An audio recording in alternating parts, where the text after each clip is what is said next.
শহীদ রাষ্ট্রপতি জিয়াউর রহমানের সাথে আপনার প্রথম সাক্ষাৎ কিভাবে হয়েছিল?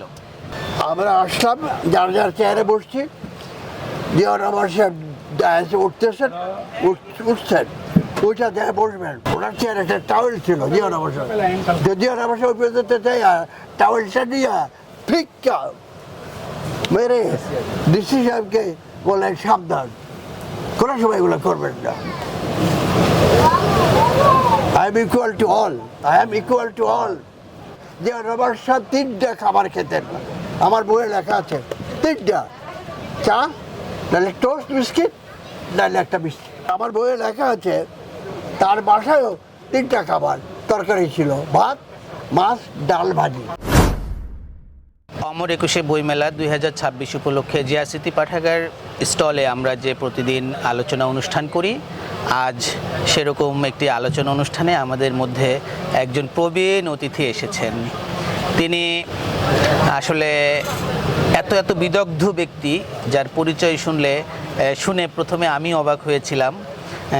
তার নাম নাসির উদ্দিন আহমেদ। নাসির উদ্দিন আহমেদ তিনি মূলত সারা জীবন ব্যাংকিং সেক্টরেই কাটিয়ে গেছেন এবং তিনি বেশ কিছু বই লিখেছেন। আর সবচেয়ে তিনার যে বড় পরিচয় সেটা হলো তিনি জিয়াউর রহমানকে একদম জন্ম থেকে মৃত্যু পর্যন্ত এত কাছ থেকে দেখেছেন এবং তার সম্পর্কে জানেন যে তথ্য অনেকেই এখন জানে না। এই আমার হাতে যে বইটি রয়েছে, কমল থেকে স্বাধীনতার ঘোষক, পুতুল থেকে দেশনেত্রী, এই যে বইটি, এই বইটি তিনি লিখেছেন। এছাড়া অর্থনীতি বিষয়ে তার আসলে অনেক লেখা রয়েছে। অর্থনীতি বিষয়ে তিনি যেসব আচ্ছা, অর্থনীতি বিষয়ে তিনি 1987 সালে একটা বই লেখেন, যেটি হলো বাংলা ভাষায় লেখা প্রথম বই। বইটির নাম ছিল a head book of foreign exchange, অর্থাৎ বৈদেশিক লেনদেন ও বাণিজ্যের বিষয়ে তার লেখা বই। এছাড়া তিনি আরেকটি বই লেখেন যেটা আমেরিকা থেকে প্রকাশিত হয় এবং আমেরিকাতে ওখানকার ব্যাংকাররা সবচেয়ে বেশি পড়েন। বইটির নাম হচ্ছে ব্যাংকিং, ফাইন্যান্স অ্যান্ড ইকোনমিক্স কম্পেন্ডাম।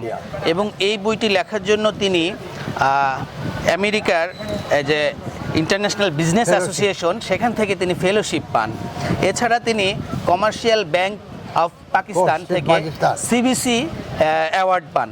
এছাড়া তিনি আরও অনেকগুলো বই লিখেছেন এবং তিনি জগদীশচন্দ্র বসু স্বর্ণপদক লাভ করেছেন। তো এরকম একজন বিদগ্ধ মানুষ, যিনি আসলে আজকে আমাদের সামনে আলোকিত করবে শহীদ রাষ্ট্রপতি জিয়াউর রহমানের জীবনের শুরু থেকে শেষ পর্যন্ত, তার বংশ পরিচয় থেকে শুরু করে সব কিছু। আপনি কেমন আছেন? আল্লাহর রহমতে ভালো, আলহামদুলিল্লাহ। আপনি আমাকে শুনতে পাচ্ছেন? হ্যাঁ হ্যাঁ। আচ্ছা, আপনার বয়স প্রায় 90 হতে চলল। প্রায় 90 হতে যাবে। এই বয়সে এসেও আপনি যে সুন্দর করে সব কিছু স্মৃতির পাথায় রেখেছেন এবং আমাদের সাথে শেয়ার করছেন, এই জন্য আপনাকে কৃতজ্ঞতা জানাচ্ছি। প্রথমে আপনাকে ধন্যবাদ। আপনার কাছে আমরা প্রথমেই জানতে চাইব, আমাদের মহান নেতা শহীদ রাষ্ট্রপতি জিয়াউর রহমানের সাথে আপনার প্রথম সাক্ষাৎ কিভাবে হয়েছিল? খুব সুন্দর কথা। জিয়াউর রহমান সাহেবকে আমি 1966 সালে পাকিস্তান এবং ইন্ডিয়ার সাথে যুদ্ধের পরে 1965-এ তাকে ঝিলাম ক্যান্টনমেন্টে তাকে সম্মাননা দেয়। তখন আমাকে দাওয়াত দেয়। আমি তখন ইসলামাবাদে ছিলাম, ম্যানেজার, ইস্টার্ন ব্যাংকিং কর্পোরেশন। আমাকে তখন ওই ক্যান্টনমেন্টে আমার এক আত্মীয় ছিল, সে আমাকে দাওয়াত দেয় যে এরকম আসো, আমাদের এখানে একটা অনুষ্ঠান হবে। আমি গেলাম, তো এখানে যেয়ে দেখি যে জিয়াউর রহমান সাহেব, ওই প্রথম আমার দেখা তার সাথে। সেখানে একটুখানি হাস্যরস করতে হয়। তখন আমি কাঁটা চামচ দিয়ে খাওয়া শিখি নাই, কিন্তু আরবিতে তো কাঁটা চামচ দিয়ে খাওয়া। তা আমাকে খেতে দিচ্ছে, সব মেজর সাহেবরা বসছে, আমাকেও দিচ্ছে। আমি তো কাঁটা চামচই করতে পারছি না। জিয়াউর রহমান সাহেব আমাকে হেসে বলতেছে হাত দিয়ে খাও। আমি তার কাছে কৃতজ্ঞ এইটার জন্য। তা আমি তখন পরে হাত দিয়ে খাই।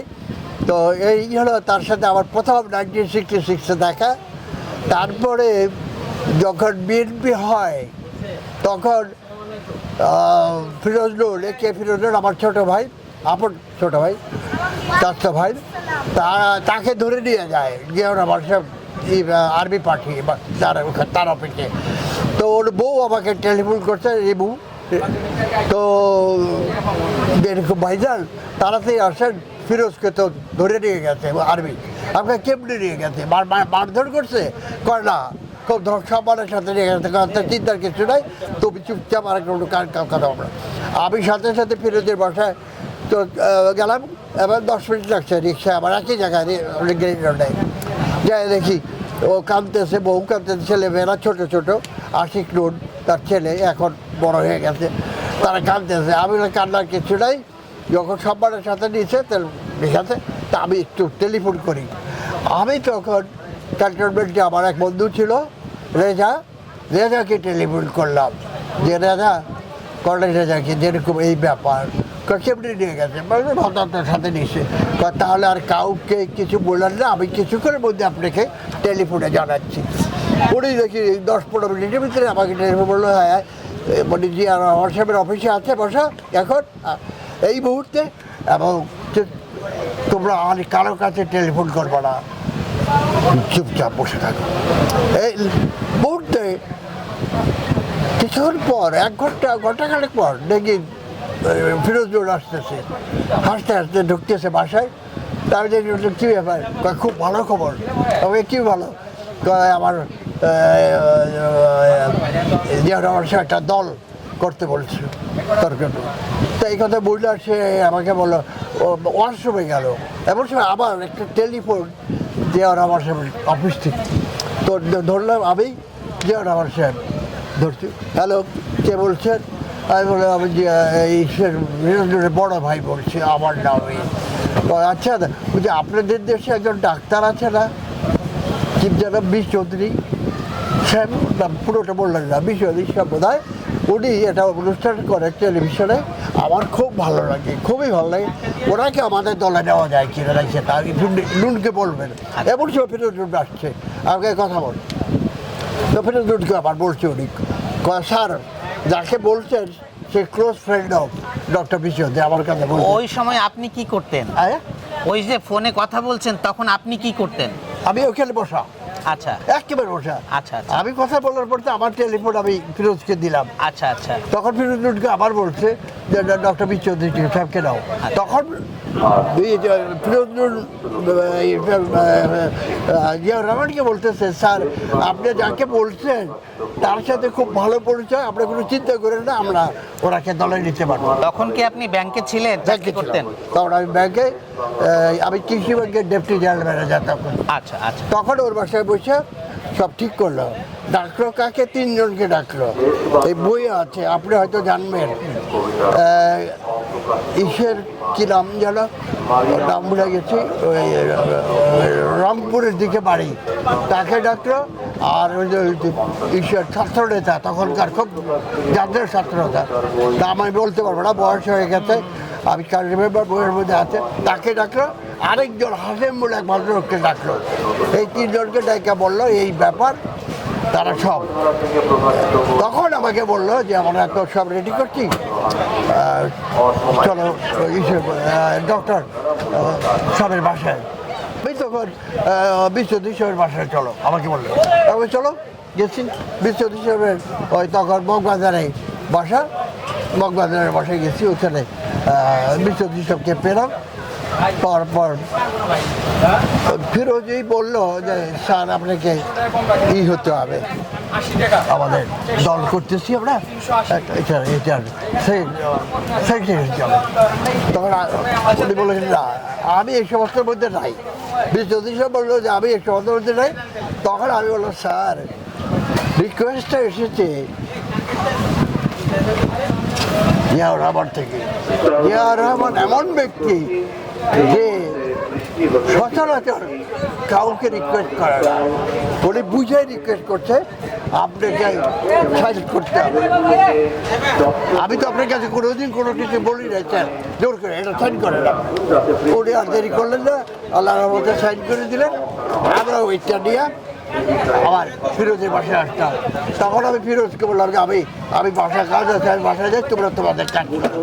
এইভাবে বিএনপির জন্ম। আচ্ছা, তাহলে আপনার সাথে জিয়াউর রহমানের প্রথম পরিচয়, ওই যে টেলিফোন। এবং এরপরে আপনি বললেন বিএনপির জন্মের সূত্রটা ধরিয়ে ওই দিলেন। সূত্রের সাথে আমি অঙ্গাঙ্গিকভাবে জড়িত। আচ্ছা, এবার আপনি কি জিয়াউর রহমানকে যেভাবে দেখেছেন প্রথম পরিচয়ের পরে, তার কি গুণ দেখে আপনি মুগ্ধ হয়েছেন, এই বিষয়ে যদি কিছু বলেন। Oh my God, he was a good man, no doubt.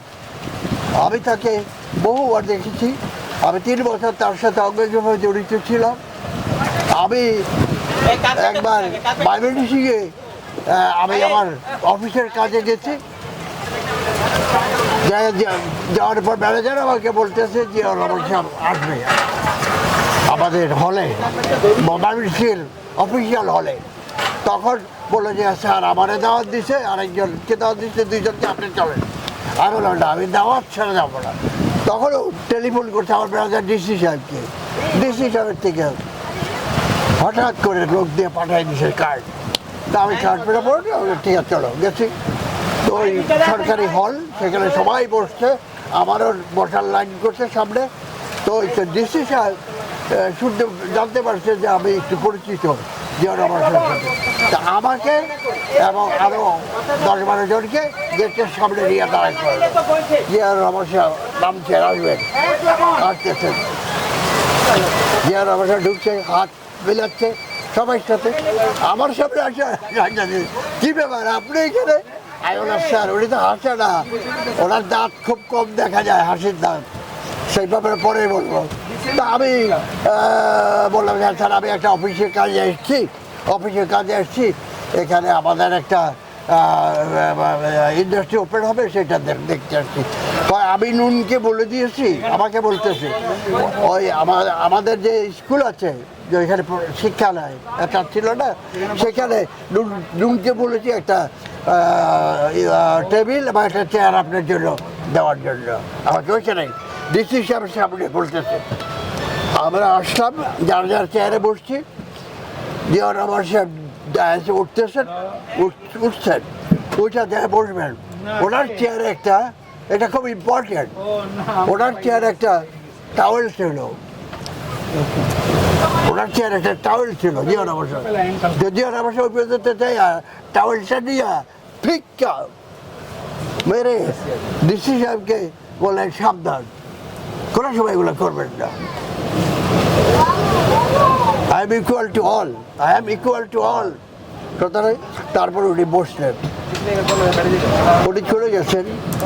তারপরে আমাকে দাওয়াত দিয়েছে ওই ইসে ডিসি সাহেব। আমি গেছি তার অফিসে, যাই দেখি খাবার। আমাকে দেখেন, আজকে যদি জিয়াউর রহমান সাহেব এখানে থাকতো তাহলে আপনার চাকরি এখানেই দিত।